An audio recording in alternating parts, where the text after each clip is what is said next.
अब आगे बढ़ते हैं, बात कर लेते हैं मार्केट की। और मार्केट का हाल आपको बताएं कि अमेरिका के प्रेसिडेंशियल इलेक्शन रिजल्ट का असर देखने को मिल रहा है ग्लोबल इकोनॉमी के लिए बहुत महत्वपूर्ण है। अमेरिका में डाउ मार्केट लुढ़क चुकी है, यूएस में नेस्डेक में गिरावट आई। भारत की इकोनॉमिस्ट क्वार्टर 7.5% ग्रो करने की संभावना है। पाकिस्तान का फॉरेस्ट डिफिसिट काफ़ी ज़्यादा बढ़ा है। इसके अलावा जानकारी यह है कि नॉर्थ कोरिया का एग्रीकल्चर प्रोडक्शन बढ़ा है। तो मार्केट का क्या है हाल, वो आपके टीवी स्क्रीन पर। और इसमें अगर ग्लोबली हम देखें तो असर देखने को मिल रहा है अमेरिका के प्रेसिडेंशियल इलेक्शन का। यूएस में नेस्डेक्स में यहाँ पर गिरावट आई। अगर कल की बात करें तो भारत में अगर शेयर मार्केट के लिहाज से कल का दिन उतना अच्छा नहीं रहा, क्योंकि काफ़ी ज़्यादा उतार चढ़ाव देखने को मिला। लेकिन आज का दिन बहुत ज़्यादा अहम हो जाता है। हमारे साथ इस वक्त मार्केट एक्सपर्ट के तौर पर आकाश जिंदल कनेक्टेड है। आकाश जी, वेरी गुड मॉर्निंग। और आज का दिन तो इंटरनेशनली ग्लोबली बहुत इंपॉर्टेंट है, यूएस में प्रेसिडेंशियल इलेक्शन, इसका क्या इम्पैक्ट है? और इसके अलावा बीते रोज इंडियन मार्केट से उतनी अच्छी खबर सामने नहीं आई थी, काफ़ी ज़्यादा डाउनफॉल देखने को मिला, इन्वेस्टर्स के काफ़ी ज़्यादा पैसे डूब गए। आज मार्केट की क्या स्थिति? बिल्कुल सही कहा आपने प्रिया जी।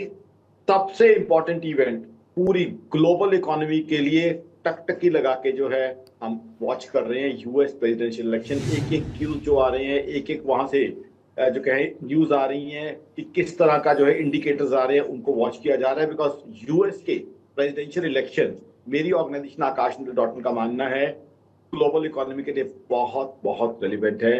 क्योंकि जो है यूएस के नए प्रेसिडेंट क्या कौन होते हैं, क्या उनकी पॉलिसीज होंगी, क्या उनकी इकोनॉमिक पॉलिसीज नहीं, क्या उनकी डिप्लोमेटिक पॉलिसीज होंगी, क्या उनकी मिलिट्री पॉलिसीज होंगी, वो भी बहुत इंपॉर्टेंट है। बिकॉज इस समय क्या है, जियोपॉलिटिकल कंसर्न दुनिया के लिए, इकोनॉमी के लिए बहुत काले बादल की तरह हमारे सामने दिख रहे हैं। ऑलरेडी हमने देखा है किस तरीके से इजराइल ईरान का इशू इंटेंसिफाई हुआ पड़ा है और ग्लोबल इकोनॉमी उसकी वजह से घबराई हुई है। उससे पहले रशिया यूक्रेन वॉर अभी तक चलती जा रही है, इंटेंस होती जा रही है, उसने भी ग्लोबल इकोनॉमी को तकलीफ दी हुई है। सप्लाई चेन बहुत हिट हुई है। और दर्शकों को बता दूं, जब रशिया यूक्रेन वॉर की शुरुआत हुई थी, हालात यहां तक हो गए थे कि यूएस, दुनिया की सबसे बड़ी इकोनॉमी जिसकी प्रेसिडेंशियल इलेक्शन की आज हम बात कर रहे हैं, वो 2 क्वार्टर्स के लिए नेगेटिव जीडीपी ग्रोथ उन्होंने दी थी। तो एक वॉर किस तरीके से ग्लोबल इकोनॉमी के ऊपर काले साए जो उसकी वजह से मंडराने लग जाते हैं, काले बादल मंडराने लग जाते हैं, वो चीज हमारे सामने है। तो इसलिए यूएस की जो प्रेसिडेंट है, ना सिर्फ उनकी इकोनॉमिक पॉलिसीज, उनकी डिप्लोमेटिक पॉलिसीज, उनके जियोपॉलिटिकल किस तरीके से चीजों को देखते हैं, और साथ ही साथ मिलिट्री पॉलिसीज, वो बहुत इंपॉर्टेंट होगी ग्लोबल इकोनॉमी के लिए। दूसरा देखें, हिंदुस्तान की इकोनॉमी लगातार बढ़ती जा रही है। फेस्टिवल सीजन में दबा के बाइंग हुई है, दबा के कंजम्पशन हुई है, जिसका इकोनॉमी पे इम्पैक्ट आएगा। अब पंजाबी मैरिज सीजन में भी काफी खर्चा हो रहा है, जितना खर्चा होता है उतनी लोगों की इनकम बढ़ती है। 1 मैन स्पेंड्स 50 पीपल अर्न, तो वो कहीं ना कहीं इकोनॉमी में चार चांद लगाएगा। तो मेरा मानना है 7.5%, जी हाँ, मेरी ऑर्गेनाइजेशन आकाश का मानना है अक्टूबर से दिसंबर के बीच में 7.5% जीडीपी ग्रोथ हमारी देखने को मिलेगी।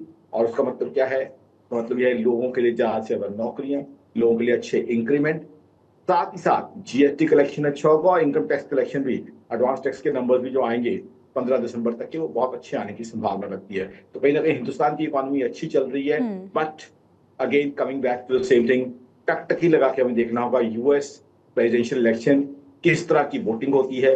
आज वोटिंग के ऊपर सबकी नजर है, क्या रिजल्ट्स आते हैं, वो ग्लोबल इकोनॉमी हो या इंडियन इकोनॉमी हो, सबके लिए बहुत बहुत रेलिवेंट रहेगा, ऐसा मेरा मानना है। आकाश जी, मैं आपसे ये भी समझना चाहूँगी कि अगर इंडियन इकोनॉमी के लिहाज से बात करें, इंडियन मार्केट के लिहाज से बात करें, तो भारत की मार्केट में, भारत के बाजार के लिए कौन फायदेमंद कैंडिडेट हो सकता है? क्या वो कमला हैरिस या फिर डोनाल्ड ट्रंप? मार्केट से कैसे इंडिकेशंस? प्रिया जी, बहुत ही इंटरेस्टिंग आपने सवाल पूछा। देखिए, दोनों के अपने प्लस हैं, दोनों के अपने माइनस हैं। डोनाल्ड ट्रंप साहब की पॉलिसीज हमने देखी हैं, किस तरीके से उनकी पॉलिसीज रही है, क्या इम्पैक्ट रहा है हिंदुस्तान पे।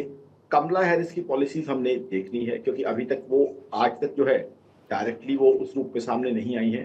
तो आई थिंक बेसिकली हिंदुस्तान पे मैं डायरेक्ट इम्पैक्ट की बात आऊंगा, इनडायरेक्ट इम्पैक्ट बहुत इंपॉर्टेंट, जैसे मैंने अभी आपको बताया, जियो पोलिटिकल कंसर्न मेरे लिए इंडिया को लेकर उनकी क्या पॉलिसीज रहती हैं वो तो रेलिवेंट है ही है। उससे इंपॉर्टेंट ये पॉलिसी रहती है सबसे पहले कि क्या रशिया यूक्रेन वॉर खत्म कराने की तरफ वो कोई कदम उठाते हैं, जैसे वहां के कैंडिडेट से एक्सपेक्टेड है।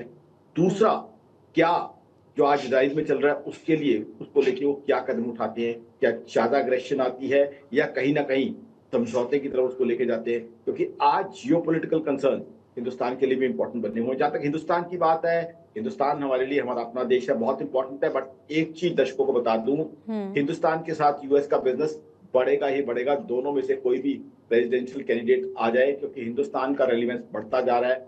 हमारा आईटी सेक्टर यूएस के अंदर छाया हुआ है, हमारे आईटी सेक्टर की बहुत डिमांड है। साथ ही साथ हिंदुस्तान के साथ ट्रेड और कॉमर्स भी और बढ़ने की संभावना है, क्योंकि आज की तारीख में हम छोटी मोटी इकोनॉमी नहीं है, we are the fastest growing economy in the world. Fifth biggest हम है, फोर्थ बिगेस्ट बहुत जल्दी होने वाले हैं, थर्ड बिगेस्ट की तरफ भी बढ़ रहे हैं। तो हिंदुस्तान के साथ तो यूएस हाथ मिला के ही चलेगा, क्योंकि चाइना फैक्टर तो अपनी जगह आ ही जाता है और हिंदुस्तान के साथ उनका कारोबार बढ़ेगा ही। बट ज्यादा रेलिवेंट हमारे लिए ये होगा कि ग्लोबल जियोपॉलिटिकल कंसर्न के ऊपर यूएस के नए प्रेसिडेंट का क्या स्टैंड होता है, और क्या किस तरह रुख के होता है, डिसीजन। ये आपने बड़ी अच्छी बात कही। थैंक यू सो मच, बहुत शुक्रिया आपका हमारे साथ कनेक्ट होने के लिए और हमारे दर्शकों तक इतनी महत्वपूर्ण जानकारी साझा करने के लिए।